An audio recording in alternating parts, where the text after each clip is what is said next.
시청자 여러분 안녕하세요. 김동수입니다. 문화일보 오피니언을 소개해드리고요. 논평을 해드리겠습니다. 총선을 1개월 남짓 앞두고요. 더불어민주당의 변화가 완성 단계에 접어들었습니다.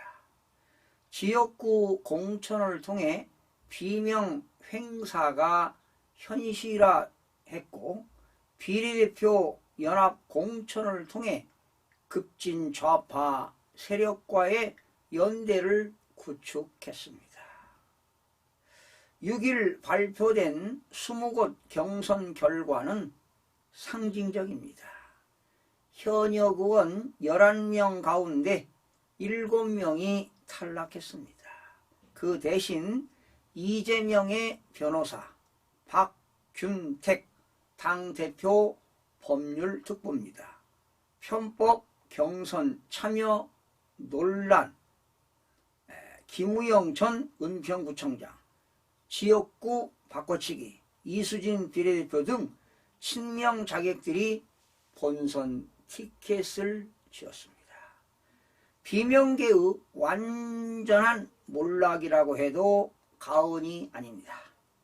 이인영 의원 등 중진 의원들이 남아있지만 당의 주요 계파인 친문, 친노, 동교동계, 김근태계, 86그룹 등은 설 자리를 잃었습니다. 1987년 민주화 이후 정당사에서 이렇듯 1인 중심의 공천은 전례가 없었습니다. 김대중 총재 시절에도 비주류 안배가 있었고 노무현 대통령 측이 주도해 만든 열린 우리당에서도 집단 지도체제에 따라 공천 지분이 나눠졌습니다. 지금까지 254개 지역구 가운데 200여 곳 후보를 확정했는데요. 비명계 의원은 10손가락 안에 꼽을 정도입니다. 당 지도부와 핵심 측근은 물론 총선 후보들이 대부분 친명입니다. 친위 정당 구조가 뚜렷해 이재명 당이 명실상부한 표현입니다. 민주당은 강령에서 서민과 중산층의 이해를 대변하는 정당임을 밝히고 있습니다. 정체성 논란 때마다 좌파란 표현을 극구 부정해 왔습니다. 하지만 이 대표 주변은 대법원이 이적단체로 규정한 97 한총련이 에워싸고 있습니다. 강의원 한총련 5기 의장이죠. 정의찬 남총련 6기 의장입니다. 이석주 한총련 조국통일위원장 등이 출마를 접었지만 정무특보 등을 맡아 영향력을 행사하고 있습니다. 비례연합정당에 참여하는 진보당은 헌법재판소 결정으로 해산된 통합진보당 세력이 중심이며 간첩 사건들에도 연루된 종북정당입니다. 이미 국가보안법 위반 전력자 등을 공천했습니다. 이 대표는 이들과 2010년 성남시장 선거에서 연대할 때부터 간단치 않은 인연을 맺었습니다.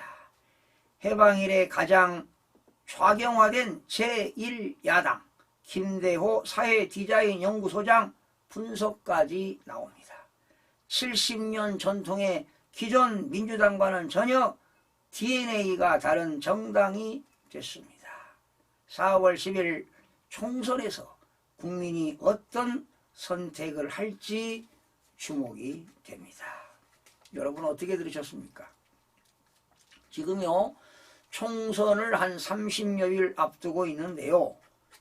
문제는 종북 세력의 국회 지출 문제 논란이 되고 있습니다.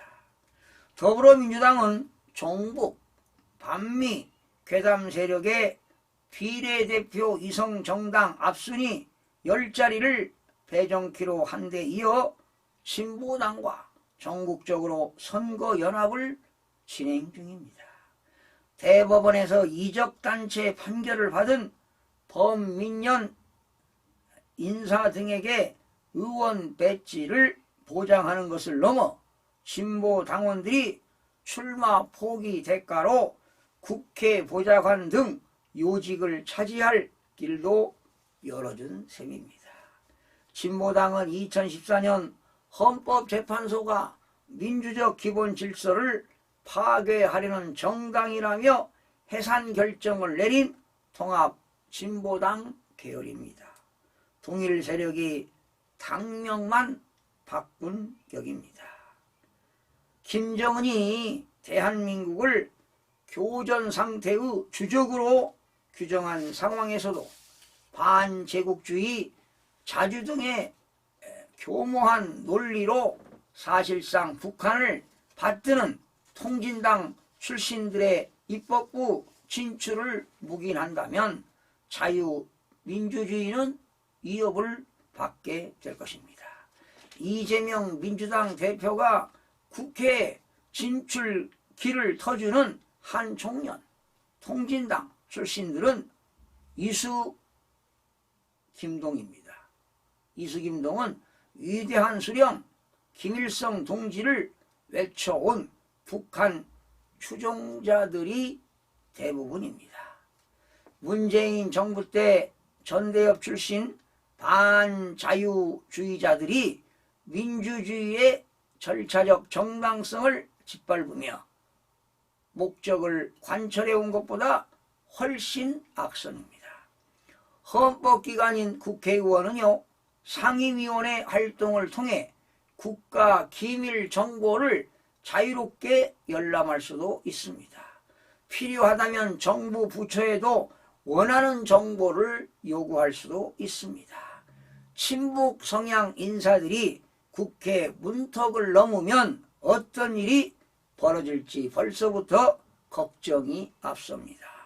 상황이 이렇게 된 가장 큰 책임은 바로 이재명 대표에게 있는 것입니다.